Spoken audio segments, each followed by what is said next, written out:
आज आपका परिसंचरण तंत्र शुरुआत हुआ है। परिसंचरण आप लोग जानते ही हैं, जिसमें हम लोग पूरे बॉडी में संचरण का जो काम करता है उसी को हम लोग क्या बोलते हैं, यानी कि जो ट्रांसपोर्ट का काम करता है उसी को हम लोग क्या बोलते हैं, परिसंचरण। यानी कि पूरे बॉडी में जो ट्रांसपोर्टेशन का काम करें उस सभी सिस्टम को हम लोग कहाँ पे रखे हैं, परिसंचरण में। तो परिसंचरण की खोज आपको यदि पूछा जाए, परिसंचरण तंत्र की खोज 1628 ईस्वी में विलियम हॉर्वे साहब ने किया था। और परिसंचरण तंत्र के अध्ययन को हम लोग क्या बोलते हैं, एंजियोलॉजी। ठीक है। इसके बाद आप लोग जानते ही हैं, जो परिसंचरण तंत्र का जो पार्ट है वो कौन कौन है आपका, ब्लड, हार्ट और ब्लड वेसल्स। यानी कि साधारण सा बात है, आपको यदि पूरे बॉडी में परिसंचरण का काम कौन करता है, रक्त, हृदय और रक्तवाहिनी। यदि इन तीनों में बोला जाए तो आपका जो पूरे बॉडी में जो एनर्जी कौन प्रदान करता है, ब्लड। और ब्लड को प्रेशर कौन मारता है, हृदय। यानी कि कोई भी चीज यदि आपके बॉडी में हो तो यदि किसी को यदि प्रेशर ना मारा जाए तो वो ब्लड क्या हो जाएगा, पूरे बॉडी में फ्लो नहीं कर पाएगा। तो पूरे बॉडी में ब्लड को फ्लो करवाने के लिए हृदय क्या करता है, ब्लड को प्रेशर करता है, वही आपका ब्लड प्रेशर कहलाता है। और वो रक्त वाहिनी यानी कि ब्लड वेसल्स के माध्यम से पूरे बॉडी में जाता है। तो इसका यदि पूछा जाए तो मेन इसका कौन हुआ, रक्त और हृदय। ठीक है। तो ब्लड आप जानते हैं, ब्लड सबसे प्रमुख कारक है पूरे बॉडी में एनर्जी को ट्रांसपोर्ट करने के लिए। तो आपको यदि पूछा जाए ब्लड किसे कहते हैं, तो ब्लड आप लोग जानते ही हैं, जो पूरे बॉडी में एनर्जी, यानी कि आप जानते हैं जो आपके पाचन तंत्र के तहत आपका संपूर्ण पाचन जो भोजन का होता है वो किसमें होता है, किसमें होता है, ग्लूकोज में। और आप फेफड़े के माध्यम से ऑक्सीजन ग्रहण करते हैं। ग्लूकोज और ऑक्सीजन का क्या होता है, आपका ऑक्सीडेशन होता है। ऑक्सीडेशन के फलस्वरूप किसका निर्माण होता है, एनर्जी और कार्बन डाइऑक्साइड का। तो ये सब जो एनर्जी होता है वो एनर्जी किसके माध्यम से पूरे बॉडी में प्रवेश करता है, ब्लड के माध्यम से। अब ब्लड आप लोग जानते हैं, ब्लड भी ब्लड आप लोग रक्त है ना, रक्त के अलग अलग क्या है, समूह है। और रक्त समूहों की खोज किसने किया, कार्ल लैंडस्टीनर ने। यानी कि आप जानते हैं जो ब्लड को अलग अलग समूहों में वर्गीकृत किसने किया, कार्ल लैंडस्टीनर ने। और ब्लड के अध्ययन को हम लोग क्या बोलते हैं, हेमेटोलॉजी। ठीक है। तो अब ये ब्लड ग्रुप आपको पूछा जाए तो हमारे बॉडी में कितने प्रकार का ब्लड ग्रुप है, 4 प्रकार का। कौन कौन, ए बी, ए बी और ओ। ब्लड ग्रुप कितना है, ए बी और ओ। और यदि आपको ब्लड को यदि बांटा जाए तो ब्लड भी 3 प्रकार का होता है। कौन कौन, आरबीसी, डब्ल्यूबीसी और प्लेटलेट्स। आरबीसी, डब्ल्यूबीसी और प्लेटलेट्स। और आरबीसी आप लोग जानते ही हैं, जो आरबीसी का रंग क्या होता है, लाल होता है। और इसका रंग लाल क्यों होता है, तो हीमोग्लोबिन के कारण। और हीमोग्लोबिन में ऑक्सीजन जुड़ जाता है तो ऑक्सी हीमोग्लोबिन जो आपके बॉडी में जो आपके जो लोहा रहता है, लो पर चिपक जाता है आपका ऑक्सीजन, जिसके कारण से आपका ब्लड का रंग क्या होता है, लाल होता है। तो यदि आपको पूछा जाए पहला, तो आरबीसी, डब्ल्यूबीसी और प्लेटलेट्स, ये तीनों किसका प्रकार है, ब्लड का। और आरबीसी का यदि आपको निर्माण पूछा जाए तो आरबीसी का निर्माण होता कहां पे है, अस्थि मज्जा में। अस्थि मज्जा यानी कि बोन नेरो कहां होता है, हड्डी के हॉल को हम लोग क्या बोलते हैं, बोन नेरो, जहां से आपका आरबीसी का निर्माण होता है। और आरबीसी आप लोग जानते हैं इसकी मृत्यु कहां होता है, प्लीहा में। ठीक है। आरबीसी का मृत्यु कहां होता है, प्लीहा में। इसीलिए प्लीहा को हम लोग क्या बोलते हैं, आरबीसी का कब्रगाह बोलते हैं। ठीक है। इसके बाद आप लोग जानते ही हैं आरबीसी का जीवन काल कितना होता है, 120 दिन। और सबसे बड़ा बात होता है जो आरबीसी में, आरबीसी का जो कोशिका होता है उसमें केंद्रक नहीं पाया जाता है, केंद्रक और माइटोकॉन्ड्रिया नहीं पाया जाता है। इसीलिए आरबीसी के कोशिका को हम लोग क्या बोलते हैं, ब्रेनलेस सेल। लेकिन आप इसका अपवाद स्वरूप क्या है आपका ऊंट और लामा, जिसके आरबीसी के कोशिका में आपका केंद्रक और माइटोकॉन्ड्रिया पाया जाता है। ऐसे यदि आपको आरबीसी समझ में आ गया होगा, आरबीसी का रंग कैसा होता है, लाल। लाल क्यों होता है, हीमोग्लोबिन नामक बढ़ने के कारण। इसके पश्चात आप लोग जानते हैं WBC, तो जहां पे RBC की मृत्यु होती है वहीं से WBC क्या होता है, निर्माण होता है, व्हाइट ब्लड कप्सिकल।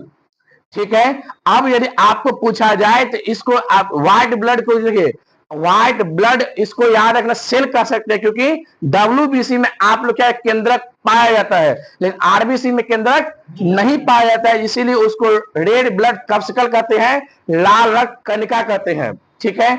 WBC का यदि आपको निर्माण पूछा जाए तो कहां होगा आपका, तो कहां, तो यहां से जहां पे RBC का मृत्यु होता है वहीं से WBC का निर्माण होता है। उसका जीवन काल कितना होता है, 3 से 4 दिन। और इसकी मृत्यु कहां होता है आपका, तो वही ब्लड वेसल्स में, मतलब रक्त को जो वाहिनी होते उसी में उसकी मृत्यु हो जाती है। किसकी मृत्यु, WBC का। ठीक है। इसके बाद आप लोग जानते हैं जो WBC क्या काम करता है आपका, WBC क्या काम करता है, तो आपके बॉडी को रोग से सुरक्षा प्रदान करता है। जैसे RBC का आप लोग काम आप लोग जानते हैं, RBC काम क्या होता है, तो ऑक्सीजन को ले जाना, कार्बन डाइऑक्साइड को वापस करना। ऑक्सीजन और CO2 और O2 का ट्रांसपोर्ट का काम कौन करता है आपका, RBC।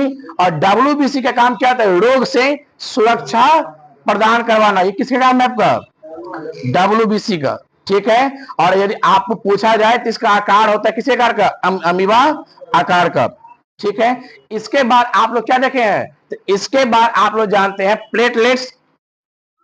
आपको यदि पूछा जाए प्लेटलेट्स, प्लेटलेट क्या होता है, रक्त को थक्का बनने में मदद करता है। इसका मतलब आपको यदि पूछा जाए जो ब्लड का क्लोटिंग जो होता है, तो आपको किसके कारण, प्लेटलेट्स के कारण। प्लेटलेट्स ना हो तो ब्लड क्या हो जाएगा, बह जाएगा। इसीलिए रक्त का थक्का बनने में कौन मदद करता है आपका, प्लेटलेट्स। इसके होते हुए आप लोग जानते हैं जब आपका यदि रक्त का थक्का ना बने, ऑपरेशन के दौरान आपको याद रखना है, जो रक्त का थक्का न बनने दिया जाता है, इसके लिए किसका इंजेक्शन दिया जाता है, हेपरिन का। यानी कि हेपरिन का इंजेक्शन इसलिए दिया जाता है ताकि बॉडी में आपका रक्त का थक्का ना बन पाए। ठीक है। इसके बाद मानव का रक्त समूह आप लोग पहले ही जानते कितना होता है आपका, प्रकार 4। कौन कौन, A B और O। ठीक है। आप लोग जानते ही हैं जिसमें आप जो ब्लड ग्रुप होगा उसी का सेम एंटीजन पाया जाएगा और अपोजिट एंटीबॉडी का निर्माण होगा। यदि सेम एंटीजन और सेम एंटीबॉडी हो जाए तो क्या हो जाएगा, आपका ब्लड कोशिका, रक्त कोशिका आपका समाप्त हो जाएगा, जिससे व्यक्ति की मृत्यु तक हो सकती है। ठीक है। तो ब्लड ग्रुप कितना होता है, AB और O। और आप जानते सर्वग्राही किसे कहता है, AB। और सर्वधाता किसे कहता है, आपको यदि पूछा जाए जो सर्वग्राही AB और सर्वदाता O को क्यों कहा जाता है, तो आप जानते हैं इसको इसलिए कहा जाता है क्योंकि आपको AB जो ब्लड ग्रुप है उसका एंटीबॉडी का निर्माण नहीं होता है, और ब्लड ग्रुप O है उसमें एंटीजन का निर्माण नहीं होता है।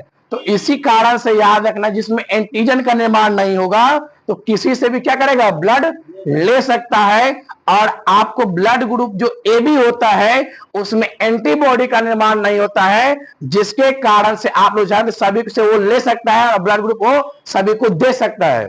ठीक है। सर्वदाता कौन हुआ आपका, O, और सर्वग्राही कौन हो गया आपका, AB। लेकिन आप लोग जानते हैं ब्लड ग्रुप पॉजिटिव और नेगेटिव होता है। तो ब्लड ग्रुप पॉजिटिव और नेगेटिव क्यों होता है, क्योंकि आप जानते हैं एक एक्स्ट्रा, आप लोग कार्ल लैंडस्टीनर ने एक एक्स्ट्रा एंटीजन का खोज किया जिसको हम लोग कहते हैं RH फैक्टर। यानी कि RH फैक्टर एक रीसस नामक बंदर पर इन्होंने याद रखना एक नया एंटीजन का पता लगाया जिसको हम लोग क्या बोलते हैं, RH फैक्टर बोले, या उस एंटीजन को हम लोग D एंटीजन के नाम से भी जानते हैं। यानी कि जिसके ब्लड ग्रुप में D एंटीजन पाया जाएगा उस ब्लड ग्रुप को हम लोग क्या बोलेंगे, पॉजिटिव। और जिसके ब्लड ग्रुप में D एंटीजन नहीं पाया जाएगा उस ब्लड ग्रुप को हम लोग क्या बोलेंगे, नेगेटिव।